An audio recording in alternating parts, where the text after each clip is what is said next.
The air hung heavy with the scent of jasmine and expectation. Music pulsed, laughter echoed. He walked in, a young man with dreams bigger than his pockets. His suit, borrowed, fit poorly. And on his feet, worn, broken slippers. A hush fell over the guests near the entrance. Whispers, then outright laughter, followed him like a shadow. He felt a blush creep up his neck, hot and unwelcome. Shame, sharp and stinging, pierced through him. But beneath that shame, a spark flickered. Not of anger, but of resolve. He straightened his back, lifted his chin, and met the gaze of those who mocked. In their laughter, he heard a challenge. He stood taller that day, not from pride, but from a promise he made to himself. Never again. Never again would he be the object of such ridicule. Never again would he feel the sting of disrespect. This wasn't about material possessions. This was about dignity, respect, and proving his worth. He vowed to rise above. Not for revenge, but for self-respect. This vow became his fuel, his driving force. Each day began with the memory of that laughter.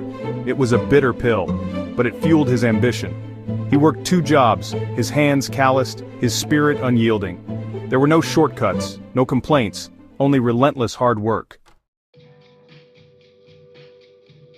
Years blurred into a montage of sweat and sacrifice. He learned the value of every penny, the weight of every decision. He educated himself, seizing every opportunity to learn and grow.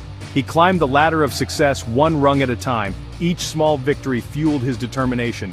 He embraced the challenges, learned from his failures, and celebrated his triumphs quietly, always remembering the promise he made to himself. There were times when the memory of that wedding faded, replaced by the everyday struggles of life. But then, he would catch his reflection, a successful, confident man, and the fire would reignite. One day, he found himself standing outside a familiar building, the grand wedding hall, the scene of his humiliation. But this time, things were different. He was different. He stepped out of his car, a sleek, modern machine, a symbol of his success. His suit, tailored to perfection, exuded quiet confidence. And on his feet, polished, handcrafted leather shoes that whispered of success. He smiled. Not a smirk of revenge, but a smile of quiet satisfaction. He was no longer that young man with broken slippers. He was the owner of the wedding hall. He had taken his pain, his humiliation, and forged it into a testament to his spirit.